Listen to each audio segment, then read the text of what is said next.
কেমন আছেন সব? আশা করি আল্লাহর মধ্যে ভালোই আছেন। চলে এলাম আজকে একটা নতুন রেসিপি নিয়ে। চলুন তাহলে দেখি না আজকে রেসিপিটি। আজকে বানিয়ে KFC স্টাইলে চিকেন ফ্রাই। এখানে আমি তার জন্য প্রথমে মশলাটা রেডি করে নিচ্ছি। এখানে নিলাম 1 চামচ আদা বাটা, 1 চামচ রসুন বাটা, স্বাদ মতো লবণ, জিরা ধনে গুঁড়ো একসঙ্গে মিক্সড আছে, সেটা আমি দিয়ে দিলাম 2 চামচ। আর দিচ্ছি হলুদ গুঁড়ো 1 চামচ, কাশ্মীরি লাল লঙ্কার গুঁড়ো 1 চামচ। এখানে চাইলে আপনারা শুকনো লঙ্কার গুঁড়ো ব্যবহার করতে পারেন। আর দিচ্ছি অরিগানো 1 চামচ। এটা অরিগানো দিলে ফ্লেভারটা কিন্তু খুব সুন্দর আসে। এখানে অরিগানো দিয়ে দিলাম। আর দিচ্ছি সোয়া সস, টমেটো সস, সবগুলো 1 চামচ করে দিয়ে আমি টমেটো সসটা আমি 2 চামচ দিচ্ছি। আর সোয়া সস সেটা আমি 1 চামচ দিয়েছি, যেহেতু এটা ডার্ক সস ছিল তাই আমি 1 চামচ দিলাম। আর এখানে 2 চামচ মতো তেল দিলাম, সাদা তেল। তেলটা দিলে কিন্তু মশলাটা বেশ ক্রিমি ভাব আসে, বেশ মসৃণ হয়ে যায়। এটা ভালোভাবে এখন মিশিয়ে নিলাম।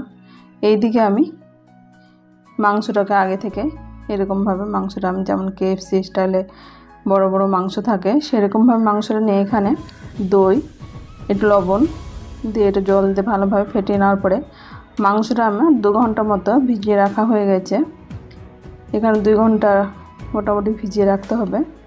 এখানে বেশি যদি সময় না থাকে আধা ঘন্টা মিনিমাম ভিজিয়ে রাখতে হবে, তাহলে দইয়ের মধ্যে রাখলে মাংসটা অনেকটা সফট হয়।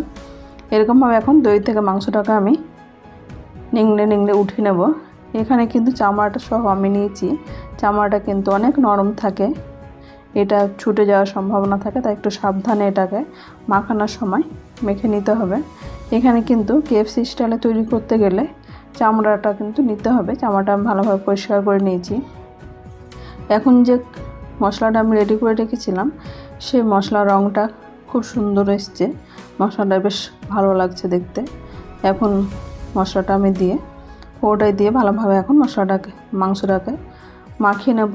এখানে চামড়াটা অনেকটা নরম থাকে, তাই খুব সাবধানে এটাকে একটু চেপে চেপে আমি মেখে নেব। আর বাটির মধ্যে যে মশলাটা লেগে আছে সেই মশলাটা ভালোভাবে আমি এখানে মাখিয়ে নিচ্ছি মাংসের মধ্যে, যেহেতু মাংসর মধ্যে মশলাটা ভালোভাবে ঢুকতে পারবে।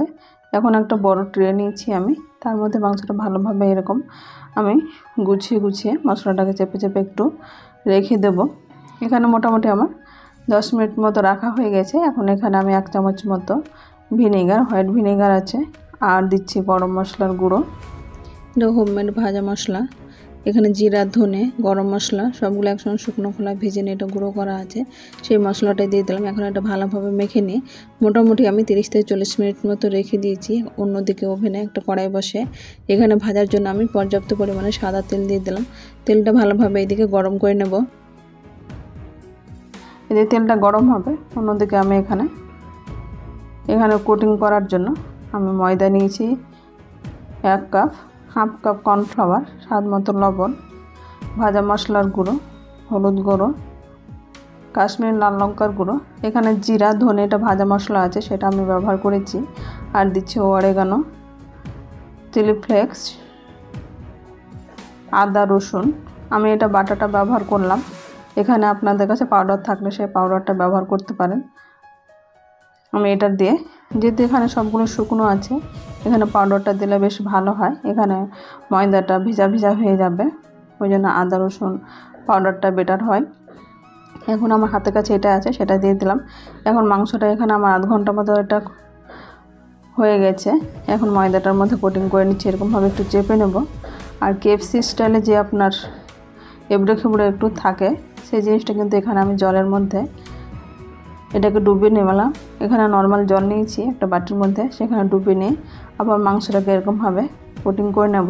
তাহলে তেলে দেওয়ার সময় এখানে জলটা ভেতরে আছে সেটা বেরিয়ে আসার জন্য এটা ময়দাটা তখন এবড়ো খেবড়ো হয়ে যায়। এটা KFC স্টাইল, এটা হলো KFC গোপন রহস্য। এখন এইদিকে প্যানের মধ্যে তেলটা গরম হয়ে গেছে। এখন এখানে মাংসগুলো এরকমভাবে একটু নড়িয়ে দিয়ে দেবো। এটা মিডিয়াম ফ্লেমে কিন্তু একেবারে ভাজতে হবে, তাহলে মাংসটা যেহেতু বড় বড় পিস আছে ভেতর থেকেও সেদ্ধ হবে, উপর থেকে কালারটা খুব সুন্দর চলে আসে। এখানে এরকমভাবে ব্রাউন কালার করে আমি মোটামুটি 7 থেকে 10 মিনিট মতো এটা ভাজতে সময় লাগছে। একেবারে আমার হয়নি, আমি এখানে 3বারে এগুলোকে ভেজে নিয়েছি। এরকমভাবে মিডিয়াম ফ্লেমে মাংসগুলোকে ভেজে নেব। খুব সহজে তৈরি হয়ে গেছে KFC স্টাইলে বাড়িতেই চিকেন ফ্রাই। আমার রেসিপিটি কেমন লাগলো আপনার বাড়িতে ট্রাই করে কমেন্ট বক্সে কমেন্ট করবেন। আমার চ্যানেল নতুন বন্ধু হয়ে থাকেন তাহলে সাবস্ক্রাইব করে পাশে থাকা অনুরোধ রইল, পাশে থাকা বেল আইকনটি প্রেস করে দেবেন, তাহলে যখন কোনো ভিডিও আপলোড দেবো সর্বপ্রথম নোটিফিকেশনে পেয়ে যাবেন।